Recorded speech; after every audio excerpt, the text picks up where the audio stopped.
Good morning madam. Good morning. Good morning. ఏం Ganesh sir బాగా నేర్పిస్తాడా? ఎట్లా వస్తాయి మార్క్స్ ఇద్దరికి?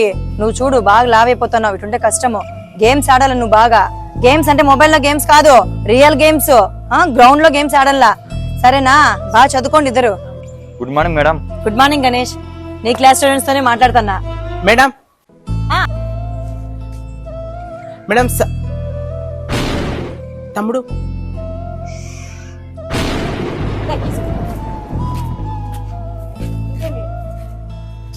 సర్లే గానీ ఇంగ్లీష్ బాగా అర్థమవుతుందా మీకు? టీచర్ ఎట్లా చెప్తున్నారు ఇంగ్లీష్ టీచరు? ఇక్కడ నేను ఒక టీచర్ని. ఇక్కడ వచ్చి నువ్వు నాకు తమ్ముడు అని చెప్తే నా మర్యాద పోతుంది.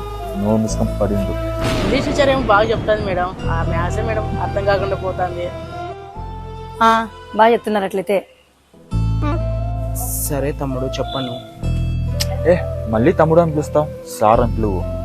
సర్లే మీ మ్యాథ్స్ టీచర్ కి కొంచెం బాగా చెప్పని చెప్తాలే. క్లాసులకు పోని టైం అవుతుంది. సరే మేడం. గణేష్ సార్ ఒక్క నిమిషం ఇట్లండి సార్. అకౌంట్ లో ఏదో అవకతవకలు వచ్చినాయంట. ఇప్పుడే అటెండర్ చెప్పిపోయినాడు. 50,000 మిస్సింగ్ అంట. ఏంది మేడం 50,000?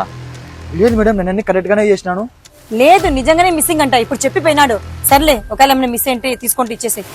నేను అట్లాంటి కాదు మేడం, తీసుకోలేని చెప్తుంటే మీరు ఎందుకు వినడం లేదు? అయినా పదే పదే అట్లే అడుగుతున్నారు. మేడం తను తీసుకోలేదంటున్నాడు కదండి మేడం, వినండి మేడం తన మాట కూడా. నీకు ఇతను తెలుసా? నీకేం సంబంధం మాడుతున్నావు అసలు? పోయి ఇక్కడి నుంచి ఇచ్చేసే గణేష్. ఊరికి ఎందుకు మేడం? నేను అట్లాంటి కాదు మేడం, నేను తీసుకోలేదు మేడం. నా ఊరికి నా మీద ఎవరు అబండాలు చేస్తున్నారు మేడం. కాబట్టి ఇది ఆషామాష వ్యవహారం కాదు. జైలు కూడా పంపించే ఛాన్సెస్ ఉన్నాయి. ఎందుకు ఊరికే? మేడం తను చూస్తుంటే అట్లా అనిపించడం లేదు మేడం. ఆ పని చేసిండదు లేదు మేడం. కావాలంటే నేను ఇస్తాను లేదు మేడం ఆ డబ్బులు. అదేందో ఇది చేయండి మేడం. ఏంది నువ్వు ఇస్తావా డబ్బులు? ఇతను ఎవరో అకౌంట్ లో అవకతవకలు చేస్తే నీకేం బట్టి నిశ్చయంకి? అసలు నీకేమన్నా ఉందా కొద్దిగా? ఆయన నీకేం సంబంధం? ఇక్కడ నువ్వు ఫస్ట్ పాయింట్ నుంచి డ్రైవర్ లాగుండు. మేడం ఇంకొకసారి మన డ్రైవర్ అంటే మర్యాదగా ఉండదు.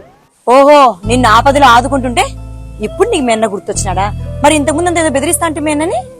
అది కాదు మేడం. అకౌంట్ లో ఏ అవకతవకలు జరగలేదు. కావాలని నేను ఇట్లా చేసినాను. సొంతం అన్నని అన్న అని చెప్పుకోలేను ఒక బతికేనా? నీ కోసం మీ అన్న 50,000 ఇవ్వడానికి కూడా రెడీగా ఉన్నాడు. నువ్వు అన్ని మాటలు మాట్లాడినా కూడా అది అన్న అంటే. అమ్మ నాన్న తర్వాత అంతటి స్థానం అన్నకే. అలాంటి అన్న నువ్వు దూరం చేసుకుంటే నీ బతుకు వేస్ట్. అమ్మయ్యా, ఇది నిజంగా జరిగిందేమో అని నేను ఎంతో భయపడినాను మేడం. పోనీలేండి మేడం. సారీ అన్నయ్య, గర్వంతో కళ్ళు నెత్తికెక్కి మాట్లాడినాను.